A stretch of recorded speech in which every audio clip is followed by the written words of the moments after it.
Hello everyone. आज के इस वीडियो लेक्चर में हम लोग देखेंगे कि पैरामीटराइज फंक्शन क्या होते हैं। अभी तक हम लोगों ने देखा है नॉन पैरामीटराइज फंक्शन। अब हम लोग डिस्कस करेंगे पैरामीटराइज फंक्शन क्या होता है। पैरामीटराइज फंक्शन का मतलब ये होता है कि जैसे अगर हम लोग कोई फंक्शन बनाते हैं और उस फंक्शन के अंदर हमें वैल्यू पास करनी है और वो वैल्यू बाद में पास की जाए कॉलिंग के टाइम पे, मतलब बाहर से कोई वैल्यू हम लोग भेजें किसी फंक्शन के लिए, तो उसे पैरामीटराइज फंक्शन कहते हैं। और पैरामीटराइज फंक्शन में वैल्यू भेजने की कोई लिमिट नहीं होती है। हम लोग एक वैल्यू भेज सकते हैं, दो वैल्यू, तीन, चार, पाँच, जैसे हमें जरूरत होती है वैसी वैल्यूज हम लोग भेज सकते हैं। ठीक है। तो यहाँ पे कुछ एग्जांपल्स हम लोग डिस्कस कर लेते हैं कि पैरामीटराइज फंक्शन का यूज कैसे होता है और उसका सिंटैक्स क्या होता है। तो सबसे पहले यहाँ पे आपको लिखना होता है डेफ। डेफ जो कि एक कीवर्ड है फंक्शन को डिफाइन करने के लिए। और यहाँ पे एक फंक्शन, यहाँ पे टेबल नाम का एक फंक्शन बनाते हैं। ठीक है। टेबल नाम का एक फंक्शन बनाया और यहाँ पे एक नंबर पास कर दिया, कोई भी एक वेरिएबल पास कर दिया, यहाँ पे एन। अब एन क्या है, यहाँ पे एन आर्गुमेंट है। आर्गुमेंट क्या होता है? जो आर्गुमेंट वो होता है जो वैल्यू यूजर भेजेगा फंक्शन कॉलिंग टाइम पे, वो रिसीव करेगा आर्गुमेंट। ठीक है। तो यहाँ पे अब फॉर लूप लगाते हैं। For I in range. Range यहाँ पे हम लोग वन से एन तक, वन से हमारा 11 तक हमें नंबर, जो भी नंबर प्रिंट होगा वो वन से टेन तक सभी नंबर का मल्टीप्लिकेशन होगा। अब प्रिंट करते हैं। प्रिंट यहाँ पे आई मल्टीप्लाइड बाई एन, ये किया। ठीक है। अब इसके बाद फंक्शन को हमें कॉल करना है। फंक्शन को कॉल करना है तो टेबल नेम, यहाँ पे हमारा फंक्शन नेम है टेबल। और यहाँ पे एक एन जो भी वैल्यू यूजर प्रिंट कराना चाहता है, जैसे फाइव दिया तो फाइव हमारा एक पैरामीटर है। पैरामीटर क्या होता है? पैरामीटर हमारे आर्गुमेंट की वैल्यू होती है और आर्गुमेंट क्या है हमारा? एन है।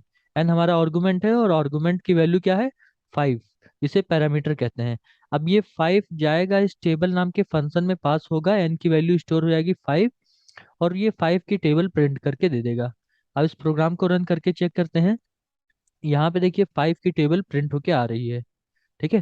तो ये पैरामीटराइज फंक्शन कहलाता है क्योंकि इसमें बाहर से वैल्यू भेजी गई है। ठीक है। वही अगर हम लोग यहाँ पे टेन पास कर देंगे तो टेन की टेबल प्रिंट होके आ जाएगी। ठीक है। यहाँ पे टेन की टेबल प्रिंट होके आ गई।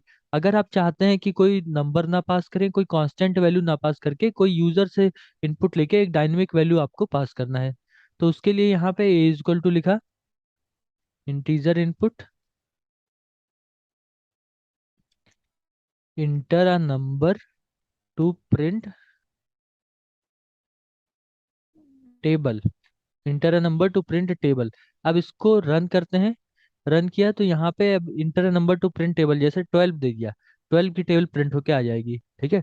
ये ट्वेल्व की टेबल प्रिंट होके आ जाएगी। ये प्रोग्राम किसका है? पैरामीटराइज फंक्शन का है।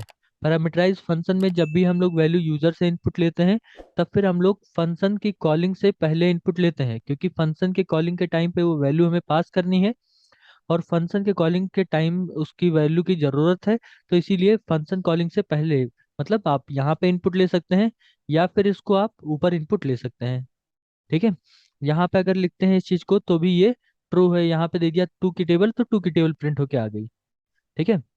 तो पैरामीटराइज फंक्शन इस तरह से हम लोग पास कर सकते हैं वैल्यू। और पैरामीटराइज फंक्शन एक और एग्जांपल देख लेते हैं यहाँ पे। जैसे यहाँ पे एक फंक्शन बनाया डेफ, ऐड नाम का एक फंक्शन बनाया, और ऐड में यहाँ पे ए कॉमा बी, दो वेरिएबल को ऐड करना है। अब यहाँ पे प्रिंट किया। प्रिंट में यहाँ पे addition is equal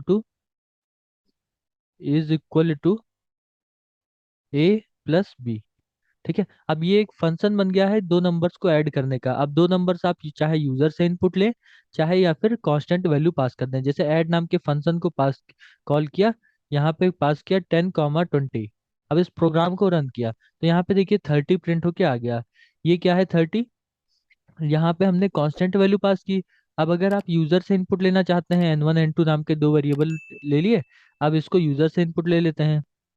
int input, inter first number,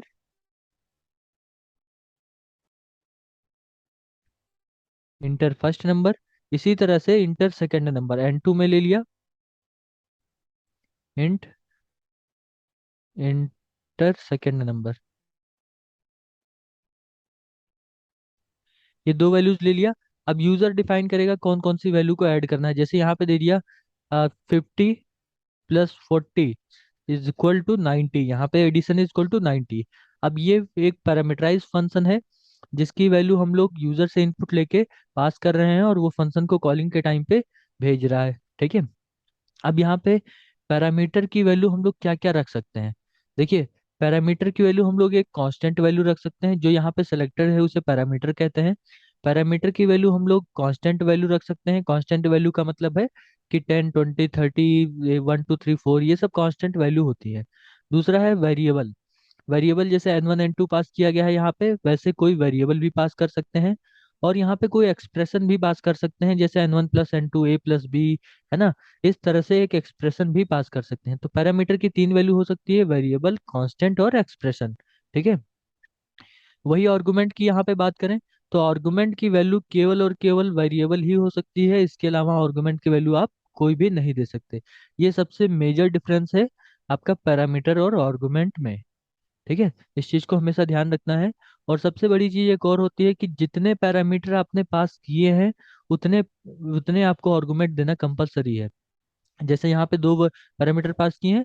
अब मान लीजिए यहाँ पे हमने इसको हटा के दो वैल्यूज कांस्टेंट वैल्यू पास करते हैं।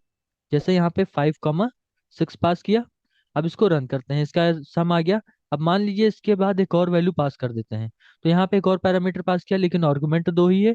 तो यहाँ पे देखिए ये आपका एरर आ जाएगा। एरर इसलिए आ जाएगा क्योंकि वो दो ही आर्गुमेंट को रिसीव कर रहा है और हमने तीन पास कर दिया है वैल्यू।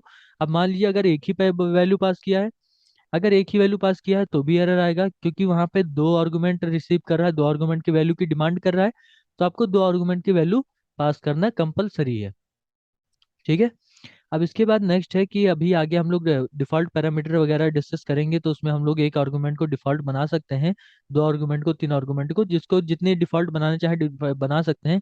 लेकिन अगर डिफॉल्ट आर्गुमेंट नहीं है तो उसमें आपको फिर ये नंबर, जितने आपने आर्गुमेंट पास किए हैं उतने वैल्यू पास करना पड़ेगा। ठीक है। इस तरह से आपको पास करना पड़ेगा। ठीक है। Okay, thank you.